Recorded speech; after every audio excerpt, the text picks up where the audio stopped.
Hey YouTube, it's your girl Dr. J, and I thought I would come and do a video on ways to avoid homeschool burnout. I decided to do this video because I see a lot of people kind of grappling with homeschool burnout around me, and I thought I would talk about some of the things that I do to avoid homeschool burnout. One of the first things is understanding the difference between what is required to be known, what is good to know, and what I am introducing. What I require my kids to know is going to be minimal and age appropriate. That means that, for instance, you guys know that my kids all work above grade level. So my twins, they're in the first grade. They're each working at least one grade level above first grade math. So they're second grade, going in third grade math. But what I require them to know is only first grade math. So, and not all of first grade math, not everything that's in that math book. What I'm requiring is that they understand and can do addition for numbers 1 through 10 and subtraction for numbers 1 through 10. That's what's required. Everything else, it's great if they can do multiplication. That's wonderful, but that's not required. I'm not requiring mastery in those areas. I see sometimes people get really frustrated because their child is having trouble learning how to tell time. Come on, guys. Do you really have to know how to tell time? Have to. Some people say, well, yeah, that's a good life skill. It is. It's a good life skill. It's a great life skill. But does it have to be mastered for a child that's 6 or 7 years old? I get that it should be mastered by the time they're 12. Does it have to be mastered when they're 7? So you really want to start thinking about what am I going to require that they know? What am I going to be happy if they know? That's good. And what is it that I'm just introducing? A lot of times you might get those textbooks, you look through the textbooks, and we start to think that, okay, everything in this textbook my child should know when the textbook is done. Doesn't work that way. Learning doesn't work that way. Your child is going to get some repetition in those things all along the way. So don't get so caught up in making sure that your child understands completely every single thing they read, every single math problem they do, every single thing. Throw that concept out the window. So really parcel out required for mastery, good to know, and being introduced. When you do that, it really allows you to relax a little bit. The other thing that helps to avoid homeschool burnout is having really good, appropriate expectations of what really, honestly, truly should happen in the day-to-day of your homeschooling experience. Now, just like everything else in life, whether it's cooking, whether it's cleaning, I don't care if it's, relations with the husband, whatever. You guys know that, some days it's like wonderful. Like you cook and some days you're like, I am awesome. Okay, that's great. Some days you go, that I never want to cook that again. That did not go very well. But most days you go, okay, dinner was good. Okay. Sometimes it's just, it's okay, but it's all right. It's doable. You want to understand and remind yourself that just like most days, dinner's going to be good. Not great, just good. And, as often as you can, it's amazing, it's wonderful, but what makes it amazing is that it just doesn't happen like that all the time, and you feel really good about it. That's the same thing with your homeschool. Most days, they're just going to be good. Some days they're going to be amazing, and you're going to go, this is the best day ever. And some days you're just going to say, we just need to all just go to bed and start over tomorrow. Okay. Now, if you are functioning in that most days are good, that's exactly where you want to be. If you're functioning in that, well, most days are, it's okay, it's better than nothing, that's when you know you need to change it up. You need to spice it up a little bit, just like with dinner, just like with everything else. If you get into a rut, it's just going to bring you down, and it's going to bring your whole household kind of atmosphere down. That's the same thing with homeschooling. You want to make sure that you're at the, okay, this was a good day. Most days are going to be good days.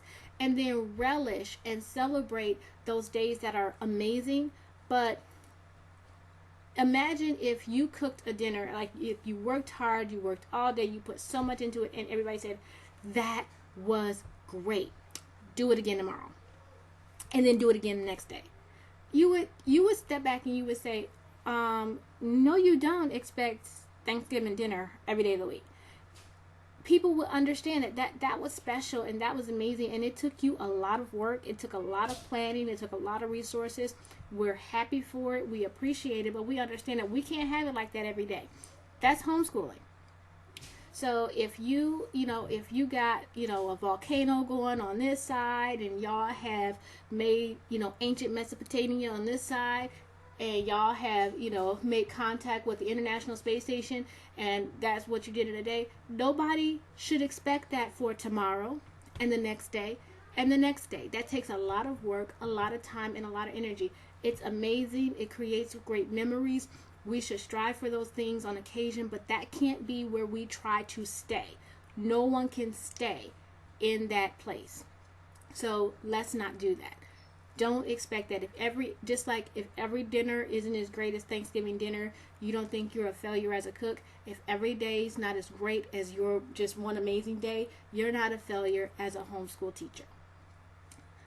At the same time, okay, if every day is blah, if every day, sucks, that's a problem. And it's time for intervention. It's time to do things a little bit differently. It's time to step back and say, what do I need to do to spice things up a little bit? Again, I'm spicing things up so that we get to good. Not, I'm going to spice things up so that every day's great. That's too big of an expectation. You want to get to every day, most days being good. Some days being great. But understanding that there are some days and there are some hated it for us days. Those are to be expected. Another thing to do to avoid homeschool burnout is to also not get into the idea that every day has to be this intense school day. That there has to be a list of what has to be learned, and it has to be learned in that particular way. The people that I see burn out the quickest, the people that I see burn out the most, are the ones that are trying to follow a set curriculum that has all these, intensive types of things that are planned for students to do and parents to do every single day of the week. If you open up a lesson plan and there are, 180 days constant of workbook pages and reading and projects and reports, and that is too much, guys. It just does not work like that. That's too much. One of the advantages of homeschooling is the concept that we can allow humanity to be a part of our children's educational experience. If somebody is sick, we pull back. You don't have to go by a schedule. You pull back. If your child is feeling just a little bit under the weather, they're not going to do everything that's on that sheet. Chuck it to the side. Push those days back. Separate those days out.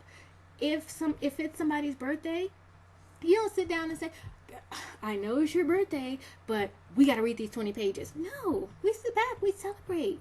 Yay, where's the cake? Have some fun. If somebody's in a bad mood, if somebody's teething, guess what? If you have a toddler that's in the house and they're having a bad day, just like when mommy has a bad day, everybody has a bad day. When toddler has a bad day, when baby has a bad day, everybody has a bad day. Stop it. Just stop it, relax, cuddle on the couch, read some books, have some fun, do something different. Don't be a slave to a schedule. That schedule was created not with people in mind. They created a book and said, how can we get through this book in this many days? They weren't thinking about you when they were creating that curriculum schedule. They were thinking about their materials. They weren't thinking about your particular child when they created that schedule. They were thinking about the materials that they made. You focus on your child. So sometimes if that schedule, if you are looking at a curriculum and it has 180 days of work panned out, you need to tease that out and decide, okay, how am I going to let this schedule cover 200 days or 250 days? Or, however you want to do it. Look through those materials, look through those things, look through those pages, look through those chapters and say, we don't have to do this. If we start feeling overwhelmed, this gets cut, just like we do with our budget. If you say, okay, cable's great, but if money gets tight, gone.